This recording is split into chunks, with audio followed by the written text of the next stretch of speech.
Mirëmbrëma të gjithëve të nderuar shikues, ju ftoj të na ndiqni në këtë edicion qendror informativ të News 24, fillimisht që njoh me titujt kryesor. Velia në apel kërkon rrëzimin e arrestit në Burg, SPAK nxjerr prova të reja, avokatët e kryebashkiakut kërkojnë të njihen seanca shtyhet për nesër. Në Burg për kallëzim të rrem, gjykata e lartë rrëzon rekursin Ervin Saliani. Insenatori i Tiranës, GKK dënon për korrupsion me 4 vite Burg ish deputetin e Partisë Socialiste Alqi Bllako. Do të kandidojnë për deputet dorëhiqen kryebashkiakët e Partisë Socialiste të Beratit, Matit dhe Tepelenës.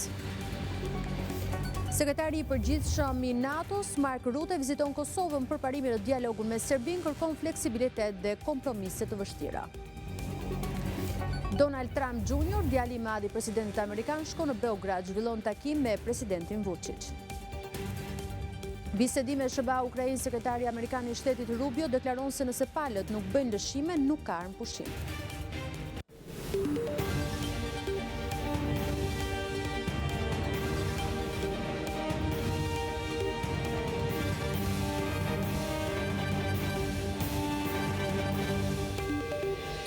Njemi tani më gjërësish, pas një seancë maraton që zgjati rreth 7 orë, apeli i posaçëm ka shtyrë për të mërkurën shqyrtimin e kërkesës së kryebashkiakut të Tiranës Erion Velia, i cili kërkon lirimin nga qelit e paraburgimit. Në seancën e sotme, prokurorët e SPAK kanë paraqitur prova të reja, ndërsa avokatët kërkuan të njihen me to.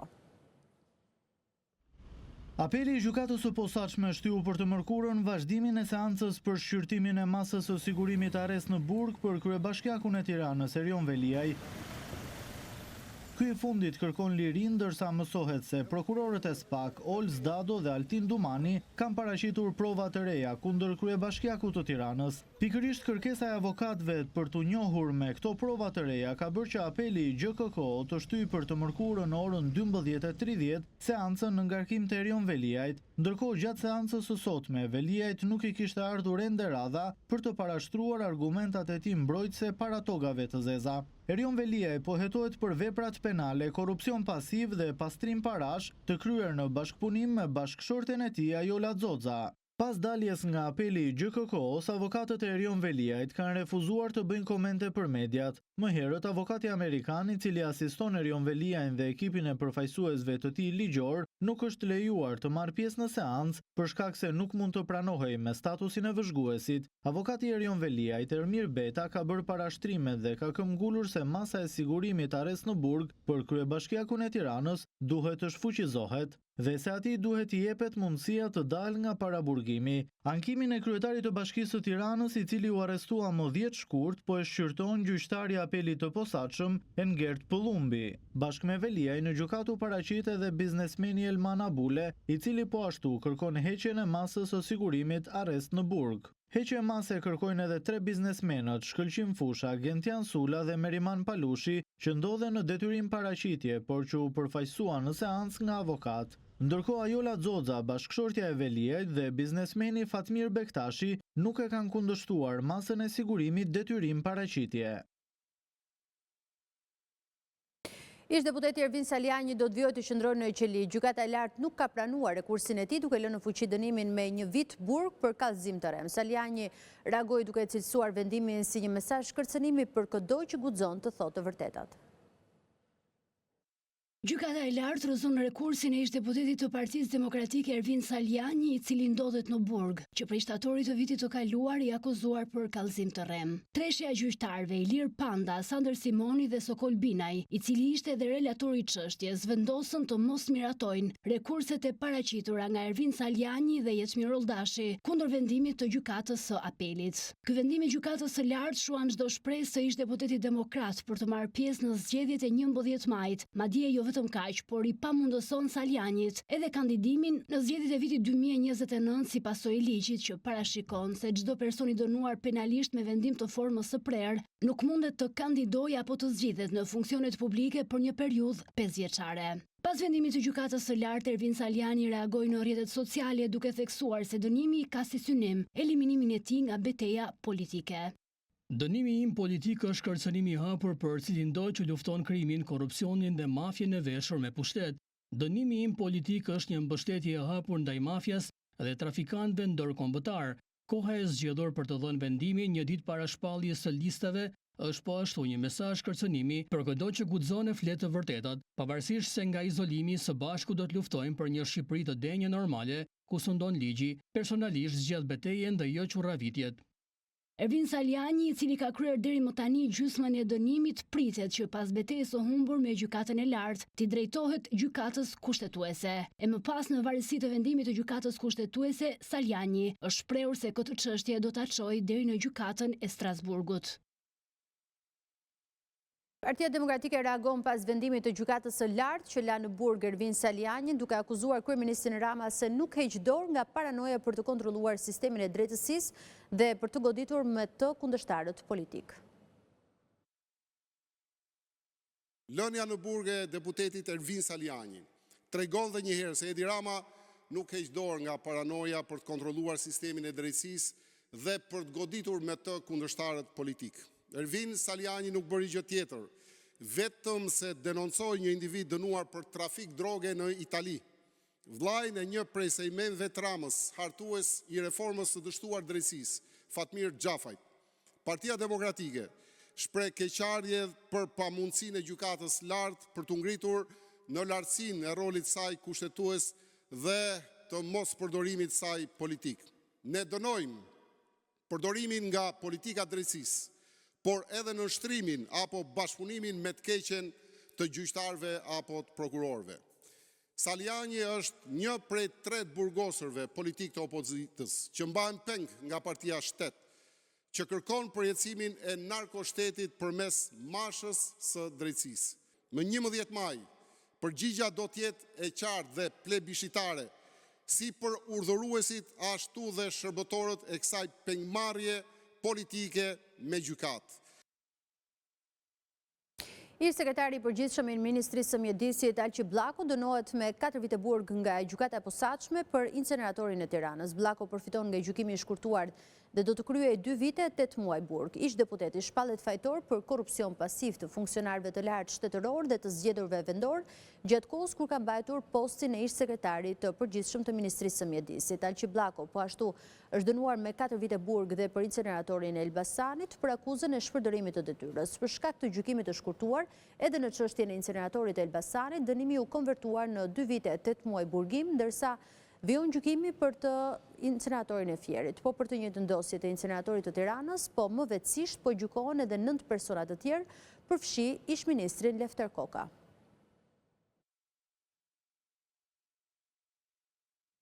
Në komunikimin me qytetarët në rrjetet sociale, kryeministri Edi Rama ka folur për drejtësinë, integrimin dhe listat e Partisë Socialiste për zgjedhjet e 11 majit. Ai theksoi se qeveria nuk bën avokatinë askujt, ndërsa shpjegoi edhe vendimin për listat e kandidatëve për deputet që cilëson si riportëritje të skuadrës.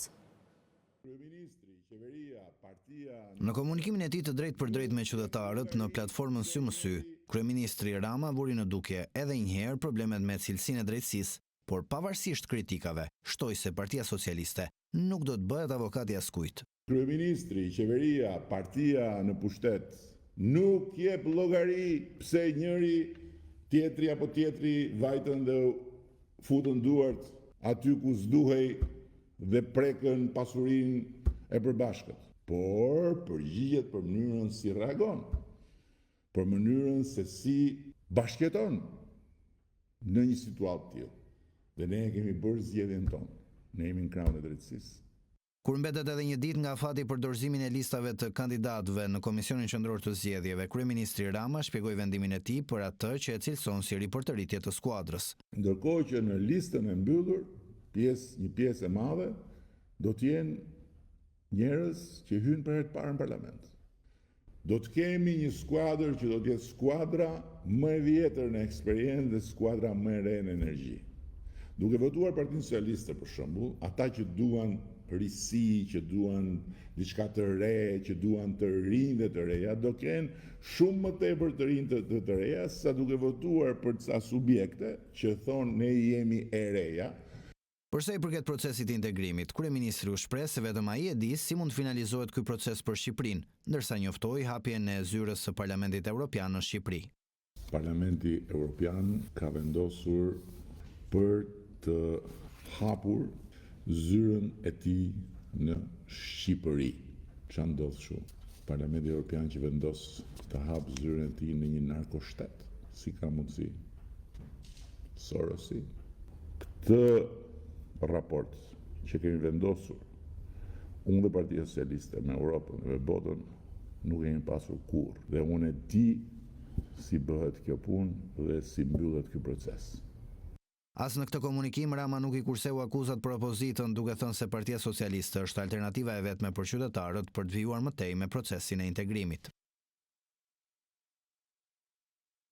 3 kryebashkiakët socialist kanë paraqitur dorëheqjen përpara këshillave bashkiak për të bërë pjesë garës për zgjedhjet parlamentare të 11 majit. I pari që firmosi dorëheqjen ishte kryebashkiaku i Matit Agron Male, ndërsa pritet që Këshilli Bashkiak të mblidhet të mërkurën për të zgjedhur një nga 9 kryetarët për të drejtuar Bashkinë e Matit. Gjithashtu edhe kryetari i Bashkisë së Tepelenës Tërmet Peçi dhe ai Beratit Ervin Demu paraqitën dorëheqjen. Në Berat, komandimi i Bashkisë pritet i besohet 9 kryetarit Ervin Ceca.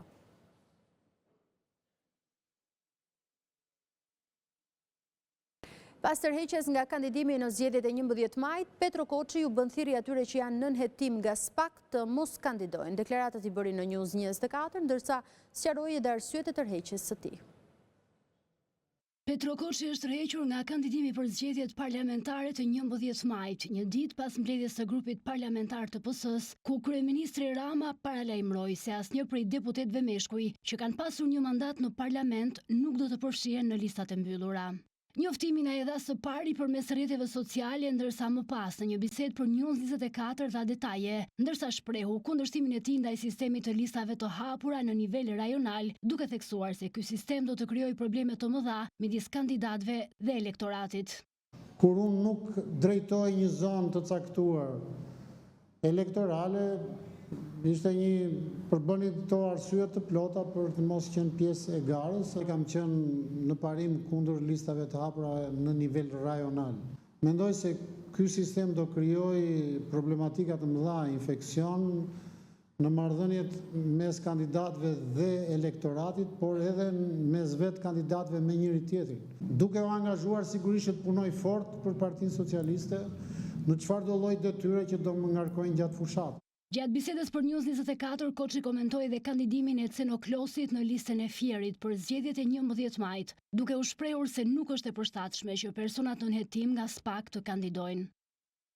Do të ishte në nderin e çdo lloj kandidati të mundshëm që nëse ka hetim serioz nga SPAK-u, duhet që vetë personi të mos kandidojë, domethënë nga ata që i bëjnë thirrje këtyre personave të mos jenë pjesë e listave. Kujtojmë që Cenoklosi është nën hetim nga SPAK për 4 vepra të rënda penale, ndërkohë që duket se po katapultohet në listën e socialistëve të Fierit. Një ditë përpara dorëzimit të listave të kandidatëve për deputet në KQZ, aleatët e PD-s vijuan edhe sot diskutimet në Selim Blu. Pas marrëveshjeve të arritura, vetmja gjë që mbetet të bëhet është përcaktimi i emrave që do të garojnë nën koalicionin Aleancës së Shqipërisë Madhështore. Sipas marrëveshjes, PD do t'ju jap aleatëve 8 vende në listën e mbyllur. Në selin e PD kanë bërritur kreu i Partisë Agrare Ambientaliste Agron Duka dhe ai i Partisë Republikane Fatmir Mendiu. Në seli po ashtu kanë bërritur edhe Josefina Topalli, e cila do të konsultojë me kreun e PD finalizimin e propozimeve të kandidatëve nga diaspora. Në koalicionin Aleanca për Shqipërinë Madhështore bëjnë pjesë 26 forca politike. Gjatë prezantimit të këtij grupimi dje, Berisha e quajti koalicionin më të madh që ka garuar ndonjëherë në Shqipëri.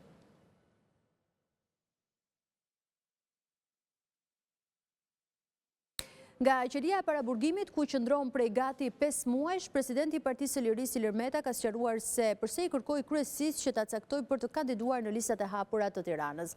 Duke falenderuar kryesinë që miratoi kërkesën e tij, Meta thotë se Partia e Lirisë, dikur LSI dhe ai vetë si ka qenë ndër të parët që kërkuan listat e hapura. Meta kujton kohën ku në 2008, së bashku me disa kolegë të tjerë, hyn në grevurie në parlament kundër ndryshimeve kushtetuese që sollën listat e mbyllura dhe vran parlamentarizmin. Kreu i LSI risjell në kujdes edhe zgjedhjet e vitit 2005, kur ai garoi në magjoritar, ndërsa mund të dilte deputet edhe nga sistemi proporcional. Ilir Meta me shembullin e tij nga qelia numër 5 tregon se lufton për kauza të mëdha dhe se nuk i tradhton kauzat që beson. Mafia nuk luftohet duke vegjetuar apo duke pritur dhurata nga qielli. I falenderoj të gjithë për mirëkuptimin dhe për mbështetjen në këtë betejë historike për fitoren e koalicionit Partia Demokratike Aleanca për Shqipërinë Madhështore, që është qëllimi ynë madhor, thuhet në reagimin e Metës.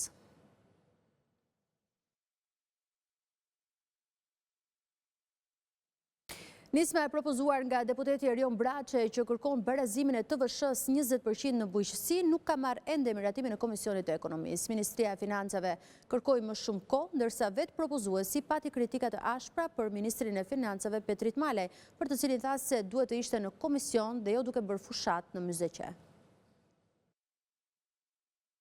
Nisma e propozuar nga deputeti Erion Braçe që kërkon barazimin e TVSH-s 20% në bujqësi, pasi sot një grumbullues kur blen produktin tek fermeri, rimbursimin e TVSH-s e ka 0, ndërsa kur e blen në import të rimbursohen 20%, nuk ka marrë ende dritën njëshile nga Komisioni i Ekonomisë.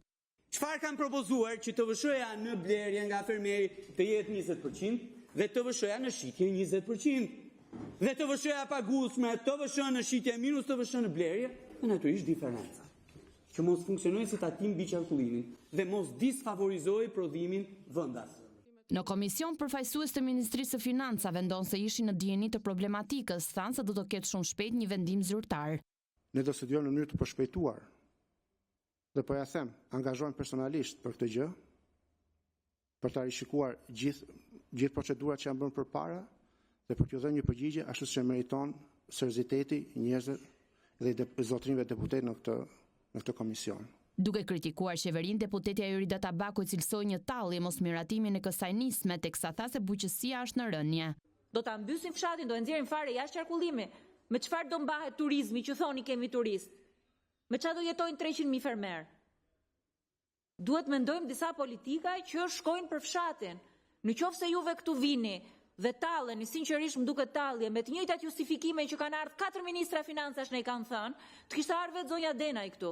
Se na i tha vjet zonja Denaj, na i tha para 6 muaj zonja Denaj, nuk është çështje re kjo.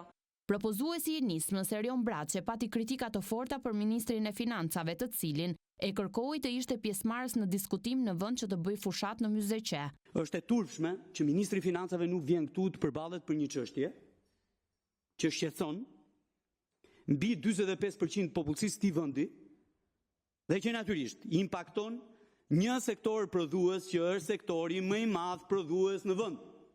Dhe tani gjithë kjo tallje që ndodh thjesht dhe vetëm pse këtu në këtë propozim është emrim. Se po t'ishte emri i ministrit tënd të financave, kjo do kishte kaluar për 1 sekond. Me që është puna e fundit, po them edhe një herë tjetër, unë do jam shumë i kënaqur që kjo gjë të votohet kundër në Parlamentin e Shqipërisë. Dhe do ja jap votën time ministrit që sot bën fushat në myzeqe, ministrit financave, dhe ta shikoj se si do votoj kundër. Nisma e deputetit Erion Braçe për tatimin mbi vlerën e shtuar në Republikën e Shqipërisë është miratuar më herët në parim në Komisionin e Ekonomisë. 118.5 milion euro do të kushtoj zbatimi i projektit Smart City për instalimin e kamerave të sigurisë dhe radarëve në qytetet kryesore dhe në rrugët e vendit. Projekt marrëveshja me Abu Dhabin u miratua me Komisionin e Jashtëm, ku zëvendës ministri i Brendshëm Besfort Lamallari tha se projekti ka rëndësi dhe siguri etike për vendin, ndërsa theksoi se zbatimi do të kalojë në një fazë prej 12 muajsh. Komisioni Parlamentar për Politikën e Jashtme miratoi marrëveshjen e UAS me Fondin e Zhvillimit të Abu Dhabit, që i hap rrugë zbatimit të projektit Smart City për instalimin e radarëve dhe kamerave të sigurisë në qytetet kryesore të vendit. Zëvendës ministri i Brendshëm Besfort Lamallari tha në komision se projekti do të kushtoj 118.5 milion euro, nga të cilat 20 milion janë siguruar në formë granti. Kemi një koncept të zgjeruar të sigurisë publike, duke përfshirë shtrije të elementeve më të sofistikuar të teknologjisë, duke përfshirë këtu dhe përdorimin e inteligjencës artificiale, përmes instalimit të kamerave, të radarëve, të sensorëve të zhurmave, të kamerave të trupit, përfshi këtu si në rrugët në akset rrugore kryesore kombëtare, të cilat janë në kontrollin e policisë shtetit, por gjithashtu edhe në mjedise me rëndësi pra dhe me ekspozim të lartë publik. Sipas zëvendës ministrit të Brendshëm, pas zbatimit të këtij projekti dhe shtimit të kamerave të sigurisë dhe informacionit inteligjent, përfitues do të jenë komunitetet e prindërve, studentët dhe nxënësit, fal informacionit që do grumbullohet në Smart City dhe do përdoret për herë të parë në vendin tonë. Projekti do të përfshijë një fazë zbatimi për 12 muajsh dhe është pjesë e marrëveshjes ka qenë dhe sigurimi një fazë funksionimi dhe mirëmbajtje për një periudhë 48 mujore. Unë mendoj që kjo është vërtet jo vetëm një rëndësi, por është një rëndësi të jashtëzakonshme për vendin tonë, për sigurinë rrugore dhe atë publike. Gjatë diskutimeve, deputeti Vangjel Dule shprehu shqetësim në lidhje me faktin se ky projekt ligj përtej sigurisë rrugore dhe publike mund të cënojë mbrojtjen e të dhënave të qytetarëve. Ambasadori BE-s në Tiranë Silvio Gonzato ka bërë të qartë mbështetjen ndaj objektivit të Shqipërisë për mbylljen e negociatave në vitin 2027, por ambasadori deklaroi gjatë mbledhjes së Këshillit Kombëtar të Integrimit se i gjithë procesi do të monitorohet nga afër. Delegacioni i Bashkimit Evropian në Tiranë mbështeti objektivin e qeverisë shqiptare në procesin negociues me Brukselin zyrtar për mbylljen e negociatave në vitin 2027. Në mbledhjen e Këshillit Kombëtar të Integrimit, ambasadori Silvio Gonzato vuri theksin tek vijimi i reformave që do të parafrojnë legjislacionin shqiptar me atë të Bashkimit Evropian. Shpresojmë që të gjithë grup kapituj të hapen këtë vit, por sfida e vërtet nuk është hapja e grup kapitujve, por kryerja e reformave që janë të domosdoshme në mënyrë që legjislacioni i Shqipërisë të jetë në përputhje me atë të BE-s në të gjithë fushat, ndaj mbështesim objektivin dhe qëllimin e madh të Shqipërisë për të çelur të gjithë kapitujt deri në fund të vitit 2027, dhe për këtë arsye do të keni përkrah delegacionin e BE-s që do ju shoqërojë në këtë proces, por edhe do t'ju monitorojë me një vëmendje të tejskajshme. Kryetare e Këshillit Demokratja Jorita Tabaku, teksa nënvizoi mbështetjen për integrimin evropian, theksoi se qeveria duhet të jetë më e hapur në këtë proces. Ne nuk matemi dot me se sa kapituj janë hapur, po me sa grup kapituj mbyllim me sukses. Shqipëria sot është në një moment delikat për të parë a ka mundësi që institucionet demokratike të funksionojnë, a ka mundësi që të mbajmë zgjedhjet lira dhe të ndershme, a ka mundësi që të tregojmë që ato standardet europiane të cilat çdo ditë aspirojmë së pari të zbatojmë vetë. Procesi i integrimit nuk është një proces burokratik i mbyllur në një sirtar të qeverisë. Duhet të jetë një proces transparent, duhet të jetë për shqiptarët. Ndërkohë që ministri e shtetit, një herësh kryenegociatori Jan Marlinda Dhuka, foli për një proces pozitiv të negociatave. Shqipëria po pret vendimin e vendeve anëtare për konferencën e radhës ndërqeveritare për t'i çelur negociatat për 17 fusha të tjera të ekonomisë, të tregut dhe të konkurrueshmërisë.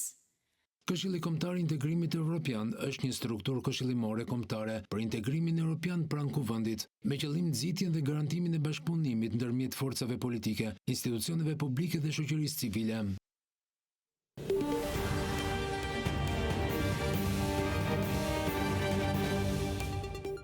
Vjo me të tjera informacione, 2 të rinj që siguronin para të falsifikuara ranë në prangat e policisë së Vlorës, ndërsa u procedua penalisht bashkëpunëtori i tyre, i cili fuste parat për qarkullim në treg. Policia arrestoi 35 vjeçarin Jurgen Tërpo dhe 25 vjeçarin Bledar Sulko, ndërsa u procedua 24 vjeçarit Trifon Kiço. Ky i fundit me parat e falsifikuara bënte blerje në bizneset të ndryshme në Vlorë. Gjatë operacionit Fake Cash u sekuestrua në cilësinë e provës materiale një shumë prej 2550 euro të dyshuara të falsifikuara në prerje 50 dhe 100 euro.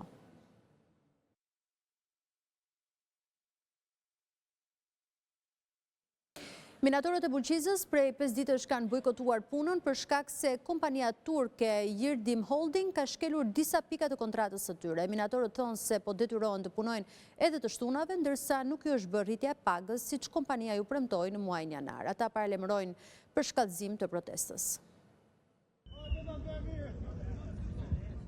Shkelja e disa pikave të kontratës nga punëdhënësi, si dhe mosmbajtja e premtimeve për rritjen e pagave ka shkaktuar revolt e minatorët e Bulqizës. Kompania turke Yildirim Holding u ka kërkuar minatorëve të punojnë edhe të shtunave, ndërsa këta të fundit prej 5 ditësh kanë bojkotuar punën. Minatorët thonë se kushtet e punës nuk janë as pak të mira. Kërkojmë drejta tona. Rritje pake edhe shtuna jo në dakord për punë. Kontratë kemi pas për jo. Tani du me bërë, 2 shtuna du me ne bërë punë. Rritje pake jo, vetëm në shfrytëzojnë maksimum. Kushtet e punës si keni? Cop janë. S'kemi kushte kërkuni. Asi gjan. Pas në plotëson kushtet, pas në rritje pake. Shtunat mos meritohet për punë, nuk kemi dakord me fillu punë. Kjo është e disata herë që punonësit e kompanisë Yildirim Holding protestojnë për të drejtat e tyre. E njëjta kompani ka në administrim edhe uzinën e ferrokromit në Burrel, metalurgët e së cilës kanë bojkotuar shumë herë punën për mosbatim të kontratës nga kompania turke. Rreth 170 alpinistë, ndërta disa të huaj dhe fëmijë, morën pjesë në ngjitjen malore në Bokë dhe në Thet, organizuar nga Federata Shqiptare e Alpinizmit dhe Turizmit Malor. Alpinistët u shprehën se janë mahnitur nga bukuritë e Alpeve, ndërsa e gjithë ngjitja shkoi me sukses. Për 2 ditë me radhë, Federata Shqiptare e Alpinizmit dhe Turizmit Malor zhvilloi një aktivitet kombëtar në Alpet shqiptare. Rreth 170 alpinistë, ndërta disa të huaj dhe fëmijë, morën pjesë në ngjitjen malore në Bokë dhe në Theth, duke mbetur të mahnitur nga bukuritë e Alpeve tona. My second time. Për mua është hera e dytë që vi dhe është njësoj si në Alpet e Zvicrës, po kënaqem shumë, një natyrë e mrekullueshme dhe vende shumë të bukura. Do t'i them të gjithë miqve të mi që të vinë dhe ta shijojnë këtë vend sepse është fantastik. Ishte një ngjitje e vështirë, por jo e paritshme. Jemi të kënaqur që e realizuam. Organizatorët shprehen se alpinistët për shkak të pjesëmarrjes së lartë u ndanë në 3 grupe, ndërsa pika përfundimtare e kësaj ngjitjeje ishin majat binjake të Thethit. Dhe ngjitëm 2 majat binjake. Ishte një aktivitet i arritur me sukses jo vetëm për masivizimit, por edhe që s'pati asnjë aksident. Të gjithë e ngjitën majën shëndoshë mirë. Dhe tani jemi në përfundim. E përfunduan gjithë të tre grupet e i ngjitën majat me sukses. Në këtë aktivitet kombëtar të Federatës së Alpinizmit, morën pjesë ekipe nga Shkodra, Tirana, Elbasani, Vlora, Puka, Berati, Përmeti dhe Korça. Qëllimi i kësaj ngjitjeje në Alpet shqiptare nuk lidhet vetëm me sportin, por edhe me promovimin e turizmit malor në vendin tonë. Në Gadiqullin e Karaburunit pranë gjirit të Shënjanit vjon peshkimi me lëndë plasëse duke shkaktuar dëme të mëdha në ekosistem. Në pamjet që po shikoni në ekran, dallohet një person i cili hedh dinamit dhe menjëherë pas shpërtimit mbi ujë shfaqen një grumbull peshqish dhe një breshkë ngordur. Deri tani askush nuk është vënë përpara përgjegjësisë penale për këtë akt që dëmton jo vetëm ekosistemin, po përbën rrezik edhe për zhytësit që mund të ndodhen në zonë.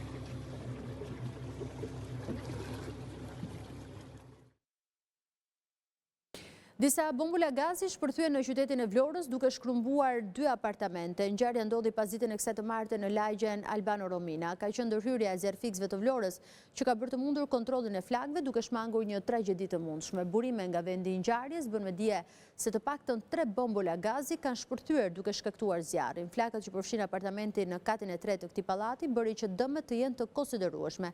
Ende nuk dihen shkaqet që çuan në shpërthimin e flakëve.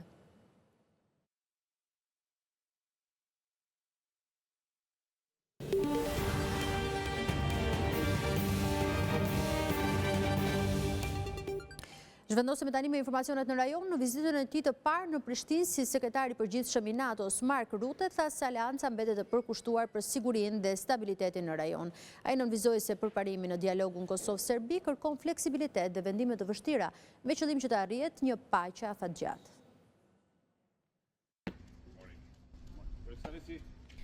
Sekretari i përgjithshëm i NATO-s Mark Rutte tha në Prishtinë se dialogu mes Kosovës dhe Serbisë është e vetmja mënyrë për të zgjidhur çështjet e hapura, duke shtuar se kërkohet fleksibilitet dhe kompromise. Për ta lëvizur këtë dialog përpara, të dyja palët duhet të tregojnë fleksibilitet dhe të bëjnë kompromiset e nevojshme dhe të përqendrohen në përfitimet afatgjata. Sipas tij, normalizimi sjell më shumë stabilitet dhe siguri për mbar rajonin. Në konferencën e përbashkët për media me presidenten Vjosa Osmani, Rutte deklaroi se stabiliteti në rajonin e Ballkanit Perëndimor varet nga të gjitha palët, duke zgjidhur diplomacinë në vend të dhunës. Zgjidhja për paqe afatgjat është politike, tha shefi i NATO-s. Rutte shtoi se prania e tij sot në Kosovë është demonstrim i qartë i përkushtimit të palëkundur të NATO-s për siguri afatgjate në gjithë Kosovën dhe pastaj edhe për stabilitetin e rajonit. NATO has supported peace and stability in the Western Balkan region for 30 years now. NATO ka mbështetur paqen, stabilitetin në Ballkanin Perëndimor tashmë për 30 vite me radhë. Which is currently our longest, as you said, and Përkushtimi ynë mbetet i qëndrueshëm edhe sot i udhëhequr nga KFOR-i, që është misioni më afatgjatë dhe më i madh. Trupat tanë të KFOR-it punojnë pa pushim për të siguruar një ambient të qetë dhe të sigurt për të gjitha komunitetet që jetojnë në Kosovë. In line with KFOR's long-standing UN mandate. Kurse presidenti Vjosa Osmani deklaroi se Kosova do të vazhdojë të jetë aleat i besueshëm i NATO-s dhe misionit të saj. Ajo mbështeti deklaratën e bërë një ditë më herët në Bosnjë nga Rute, se në rajon nuk duhet të ketë vakume të sigurisë. Siç e thatë me të drejtë ju dje në Bosnjë Hercegovinë, është me rëndësi që ky rajon mos të ketë vakume të sigurisë. Sepse siç ka dëshmuar historia, shpesh herë ato vakume janë keq përdorur nga faktor malign, të cilëve nuk ju intereson paqja, siguria, por vetëm kaosi dhe jo stabiliteti. Për këtë qëllim, ne dëshirojmë të thellojmë partneritetin ton me NATO-n dhe me të gjithë aleatët si shtete anëtare, duke zhvilluar çdo ditë më shumë ushtrinë ton, Forcën e Sigurisë Kosovës. Gjatë vizitës në Prishtinë, shefi i NATO-s do të takohet me kryeministrin Albin Kurti. Ukraina kreu sulm masiv me dron në Moskë dhe rrethinat e saj duke vrarë të paktën 2 persona dhe duke dëmtuar ndërtesat e banimit, teksa zyrtar nga Washingtoni dhe Kievi janë takuar në Arabinë Saudite për të diskutuar dhënien fund të luftës. Ministria ruse e mbrojtjes njoftoi se 337 dronë të nisur nga Ukraina ishin rrëzuar.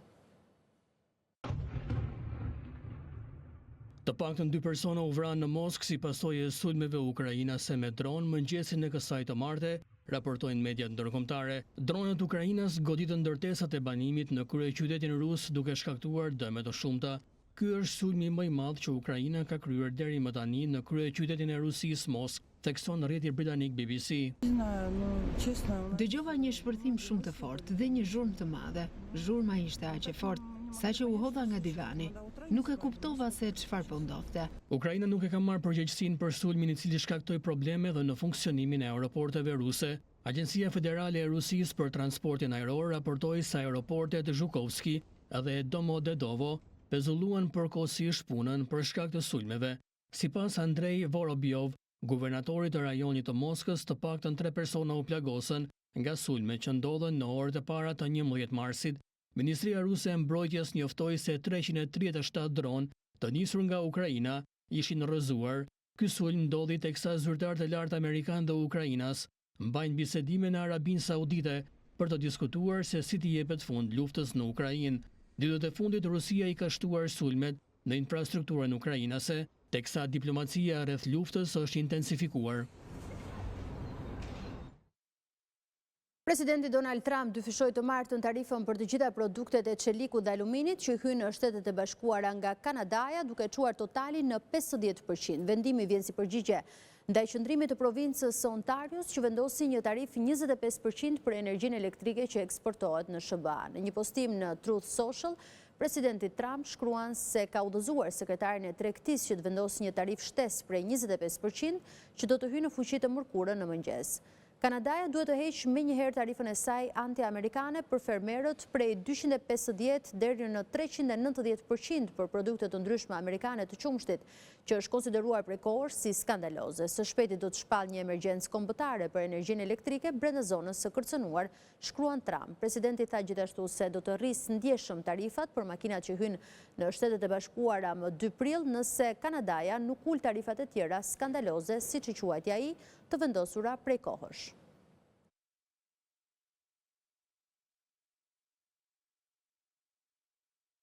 Ish-presidenti i Filipineve Rodrigo Duterte u arrestua për llogari të gjykatës ndërkombëtare penale, ndërsa akuzohet për krime kundër njerëzimit. Në udhëheqjen e tij si president, policia filipinase vrau rreth 30 persona pa gjyq në akuzën e shitjes së drogës. Ish-presidenti i Filipineve Rodrigo Duterte u arrestua me urdhër të gjykatës ndërkombëtare penale, e cila akuzon atë për krime kundër njerëzimit pas luftës vdekjeprurëse ndaj trafikantëve të drogës. 80-vjeçari u vendos në paraburgim mëngjesin e së martës pak pasi mbërriti në aeroportin Manila, pas një urdhër arresti të lëshuar nga Interpoli, tha zyra e presidentit Ferdinand Marcos Jr. në një deklaratë. Disa orë më vonë, një avion që mbante ish-presidentin e Filipineve u ngrit nga Manila për të udhëtuar drejt Hagës. Në një video të postuar në Instagram nga vajza e ish-presidentit nga baza ajrore Villamar e Manilas, ish-udhëheqësi vuri në dyshim arsye të arrestimit të tij. Cili është ligji dhe cili është krimi që kam kryer, pyet ai në video. So, what is the law Unë jam sjell këtu jo me vullnetin tim, është i dikujt tjetër. Duhet të përgjigjeni tani për heqjen e lirisë, shtoi ai. Duterte, ish kryetar bashkie dhe ish presidenti i tmerrshëm që udhëhoqi Filipinet nga viti 2016 deri në vitin 2022, u arrestua pak pasi mbërriti nga Hong Kongu. Arrestimi i tij konsiderohet një hap i madh nga gjykata penale ndërkombëtare për rreth 30.000 vrasje, ndërsa autoritetet kanë pretenduar se shifra është rreth 6.000. Arrestimi i Dutertes vjen pas disa vitesh kur ai tallte gjykatën ndërkombëtare penale, nga e cila tërhoqi Filipinet në mënyrë të njëanshme nga traktate themeluese në vitin 2019, ndërsa ajo filloi të shqyrtonte akuzat për vrasje sistematike pa gjyq. Grupet e të drejtave të njeriut pretendojnë se policia filipinase dhe vigjilentët në terren vranë të dyshuar të parë matosur për drogë në një shkallë masive në urdhrin e Duterte, akuza që autoritetet i kanë mohuar.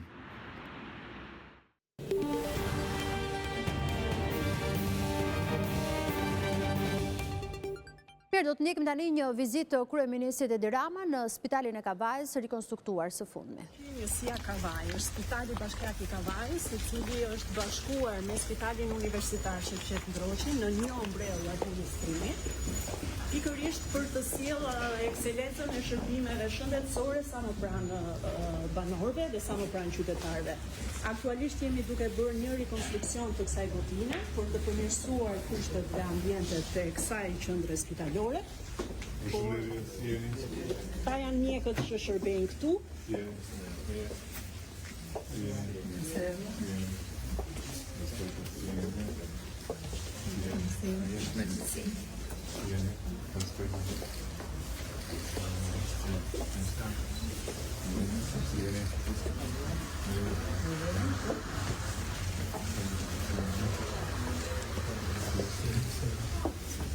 Kryeministër, veçoria e kësaj strukture spitalore është fakti që këtu kemi edhe mjek, edhe infermier që shërbejnë në të dy spitalet, pra në Spitalin Universitar Shevqet Ndroçi në Tiranë dhe në njësinë e Kavajës.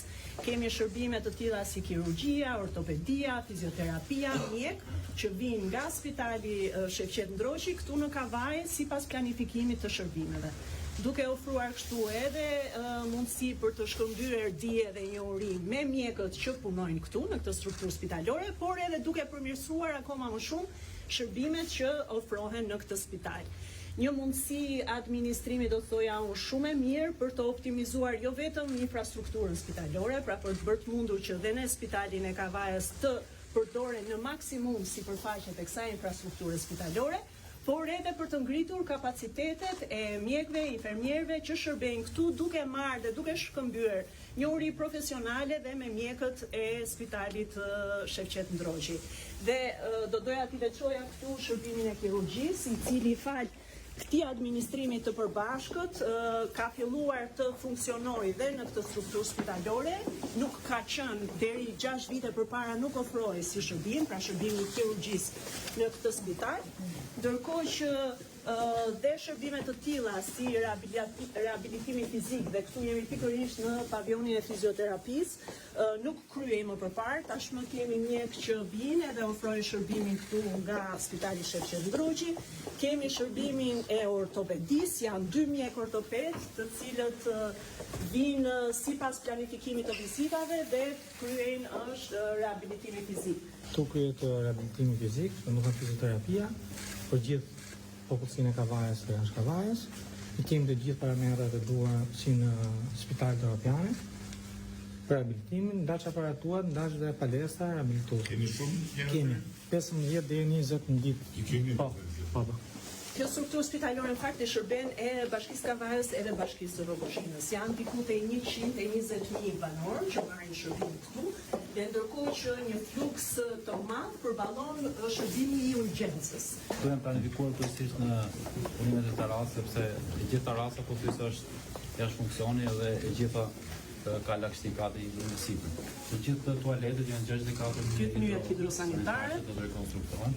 Për shkak të pediatrisë kanë vazhduar shërbimi pediatrisë, shërbimi maternitetit, fasada, fasadat, rekonstruksioni i fasadave. Janë të gjitha investime që do të bëhen. Punimet që kanë qenë bërë në atë kohë janë shumë dobta. Ku janë shkepur fllakat e pediatrisë që kuptoni që rrinin fëmijë poshtë rrith të ujit. nuk ishte fare as një shtres izolimi, as beton, as gjë, vetëm rër dhe vendosur pllakat. Po mirë se kanë qenë të zënë me zhvillimin demokratik atë. Tani që demokracinë kemi punë vit, do bëjmë edhe pllakat. Gjëja më e mirë është që normalisht e para punës kemi bërë kirurgjinë. Kirurgjia normalisht ishte një shërbim i cili nuk funksiononte fare. U emëruan kirurgët e ri, ishin reanimatorët, është rehabilituar pika e reanimacionit, salla kirurgjikale dhe kanë filluar operacionet e para në nëntor të vitit të kaluar. Pika tjetër kryesore është pjesa e një fluksi shumë të madh turistësh që ky spital përballon gjatë muajve, nga muaji i prill deri në muajin tetor. Po ta llogarisim, kemi 18.500 urgjenca gjatë një viti. Konsultat pastaj që janë rreth 29.000-30.000 urgjenca, konsulta që bëhen në vit. Vërtet shumë investimi i bukur, sidomos për pediatrin, unë jam pediatër. Domethënë kur kam ardhur para një viti, po thonë një gjendje skandaloze. Tani është kam bjerë ndërtimi i lartë. Shpresojmë që do dalë një punë.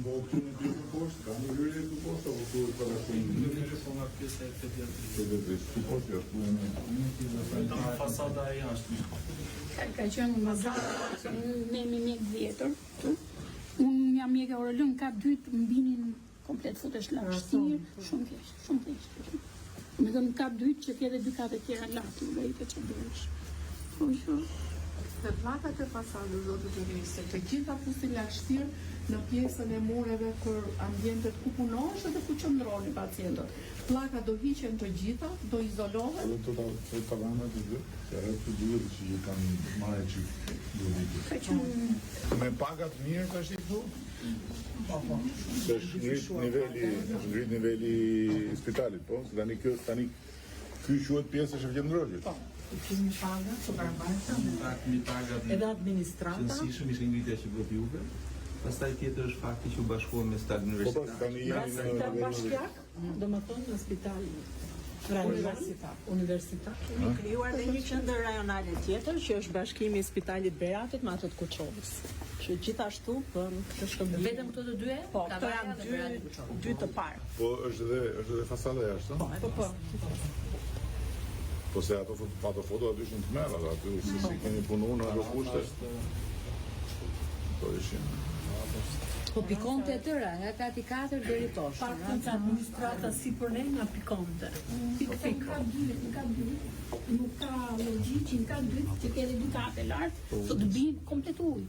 Lagështia deri në. Po foto ujë në shkollë. Po veti lagështia. Okej, faleminderit, punën mbarë.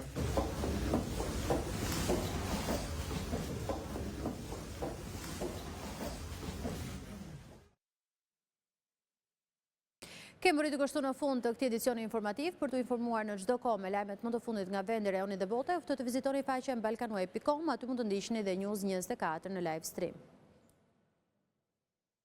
Ju falenderoj për vëmendjen tuaj.